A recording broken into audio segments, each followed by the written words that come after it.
Hi, welcome back to New England Next Gen. Today's topic is America First, Isolations, and why Israel still matters. And I know we're all going to be like, oh no, she's bringing up Israel, but I'm bringing this up because we need to talk about it. So, tonight I want to talk about one of the most misunderstood phrases in modern politics, and that is, want to guess? America First. So, because America First does not mean America alone, it means that every policy, every alliance, every dollar, and every military decision must first protect the American people. And not for global approval, not foreign pressure, and not elite opinion. And that brings us straight into one of the most controversial debates tied to America First, which is isolationism. So I know some of you don't know what isolationism is. And let's be honest, it has its real appeal to those who do know what it is. So isolationism it's appealing because it says, let's stop sending our kids to die in wars with no clear end. Let's stop draining our economy while Americans struggle to afford groceries and rent. Let's rebuild our borders, our cities, our supply chains, and our industries. And let's stop acting like it's America's job to fix the entire world, right? That would be appealing. And I mean, it is, right? So in that sense, isolationism protects sovereignty, taxpayers, American lives, and national independence. I mean, we did try to, get away from, Great Britain or the British, and that's why we came here. But our founders understood this danger clearly. George Washington warned us in his farewell address. So this is his quote from him.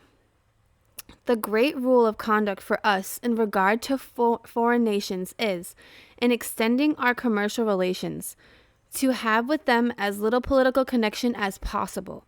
So, in other words, to give you layman's terms, don't mortgage your nation to foreign conflicts. Don't become dependent on other nations for our survival. And he was right. But here's where isolationism goes wrong. And this is where real leadership, not slogans, matter. So power does not disappear when America retreats. It gets taken by somebody else. And that is the biggest fear that we should be realizing and paying attention to. If the United States was to step off the world stage, hostile powers do not just suddenly become peaceful. Have we not seen that? And they grow bolder. So they'll fill the vacuum. And history proves over and over again that ignoring global threats doesn't prevent war. It just delays it until the cost is higher and the consequences are worse. So isolationism becomes dangerous when enemies grow unchecked, allies collapse, and threats reach our shores when it's too late to stop them cleanly. So, now this brings me directly to Israel, and I know we have to talk about this topic. And this is where I'm going to be very clear about my position. Everyone has one on this, so this is mine. So I believe that keeping Israel as a close U.S. ally is an American first decision.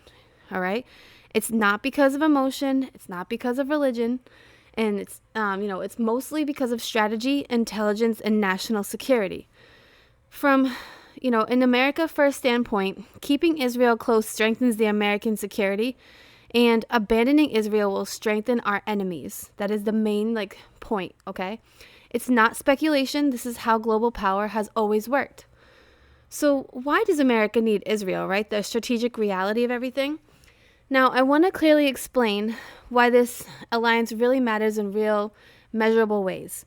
And not emotionally and not politically, but actually strategically. Okay, guys? Have you ever played that game Stratego or you play chess and it's all, I know chess might not be everyone's game, but you learn strategy very well. Israel is America's most advanced military and intelligence partner in the Middle East. Point blank. They stood in one of the most volatile regions on Earth, surrounded by terrorist organizations, proxy militias, and hostile regimes, which forces them to innovate faster than any nation on this planet. And what they develop doesn't just stay there, it directly strengthens the United States. So, we'll say, how do they do that, right?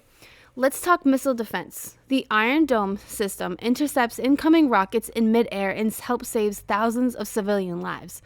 The research and defense science behind it now directly influences U.S. missile defense, protecting American bases, troops, and potentially our cities.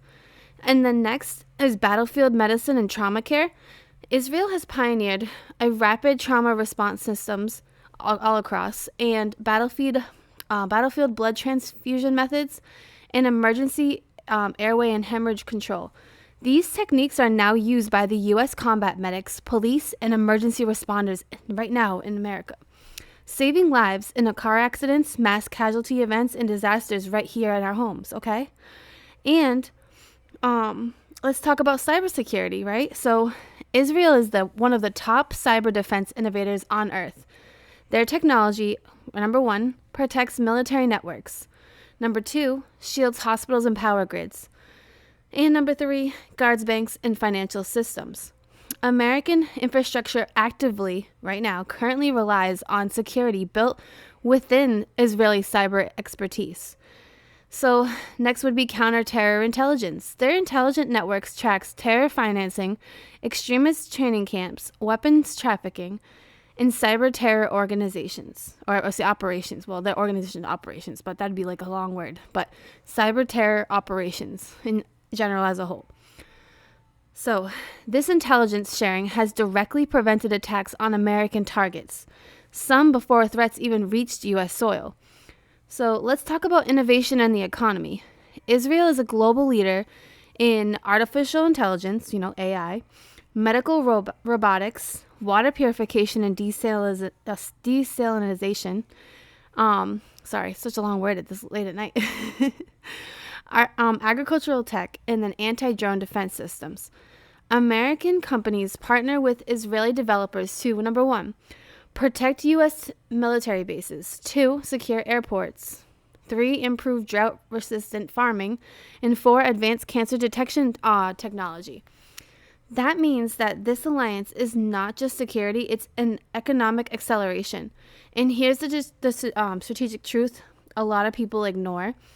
If the United States pulls away, right, China and Russia will move in immediately. It's like, we already know, like Russia would be on it like that, I mean, look at what's going on, with Ukraine. Like they jump on every opportunity they can get. And they want to gain access to the advanced weapon systems, the cyber platforms, the AI research, and the battlefield technology, which means that our enemies would get stronger using that technology that once protected Americans, because that's what we use, And that is why keeping Israel close is not charity, it's self-defense. America First results would be stronger military, faster intelligence, smarter defenses, and lives saved. That's not ideology, it's strategy. So that's why we think, that's why when you notice how much we value Israel, that is why. There's always a reason and a motive behind everything. So, the downside, right? I like to always do the left and the right, or the ups and the downs, or whatever the side you are on. So a downside would be, I can be honest with you, because real leadership doesn't hide the downside. Strong alliances do come with the risk. So they can pull us into regional conflicts that we didn't start. It can create global backlash. And it makes us a target for decisions that we didn't directly make. So yes, there is a cost. Which brings us to the real tension, which is that isolation protects sovereignty, but isolation can also empower our enemies. And alliances strengthen defense, but they also, alliances can pull us into danger. And that is why America First is not black and white. America First does not mean policing the entire planet, writing blank checks, or endless wars with no exit strategy. But America First does not mean turning our backs on every ally, ignoring global power shifts, or pretending that geopolitics doesn't affect our gas prices, grocery bills, or national security. We protect alliances that make America safer, and we reject wars that don't serve American lives. That's not weakness, that's controlled strength. So here, let me give you a thought exercise, okay guys, you ready? So, let's do this. I want you guys to think about this strategically, not emotionally, so leave the emotion, say at the door, you get rid of the emotion, go, I don't know, do whatever you gotta do, go, oof, I don't know. And, ready? Imagine... wait, I'll make sure you guys are ready. Ready? We'll pause, take a breath. So imagine tomorrow the United States announces total isolation, no major alliances, no intelligence sharing, no strategic partnerships, and no involvement anywhere outside of our borders. Now ask yourself, do threats against America disappear? Or do they just grow quietly in the dark? Do enemies become peaceful, or do they become bolder? And when conflict finally reaches our doorstep, are we stronger because we stayed out or weaker because we stayed unaware? And now you can flip it. Imagine America was involved in everything. Every war, every crisis, unlimited spending, unlimited troops, and unlimited responsibility. How many families pay the price? How long before the economy cracks? And at what point does protecting the world come at the expense of protecting our own people? And that's the real tension. Not isolation versus involvement, but recklessness versus strategy. So I'll bring it down to a history quote for you guys. So Washington warned us not to become dependent on foreign entanglements, but he did tell us to, never abandon wisdom, strength, or strategic partnerships. And Scripture reminds us in Psalm 122:6, it says, "Pray for the peace of Jerusalem, they shall prosper that love thee." And my final call to action would be, for every person listening right now, stop letting political buzzwords do the thinking for you. Do not just chant America first. Understand what it protects and what its risks are. Don't just demand isolation. Understand what fills the vacuum when America leaves. And don't blindly support every foreign alliance. Demand proof that it makes America safer and stronger. If you believe that America deserves secure borders, a strong military, a working economy, and a future owned by our children, not hostile regimes, then it's your responsibility. It's to not just vote once for every 4 years. It's your responsibility to learn, speak, and challenge weak leadership and hold your representatives accountable every day between elections. Because here's the truth. If America gives up its strength, someone else will take it. And if America abandons its positions, someone else will fill it. And if the American people stop paying attention, decisions will be made without them. So don't check out, don't grow numb, and don't let comfort turn you into passive. Because the future of this country doesn't belong to the politicians. It belongs to the citizens who are paying attention right now. And that's what America First is really about. And that's it, guys. That's what I'm leaving you with. So I know America First is like the big topic right now, but really think about what that means and what that means to you. If we just dropped Israel, or one of the other countries would take it. We need them to keep us safe.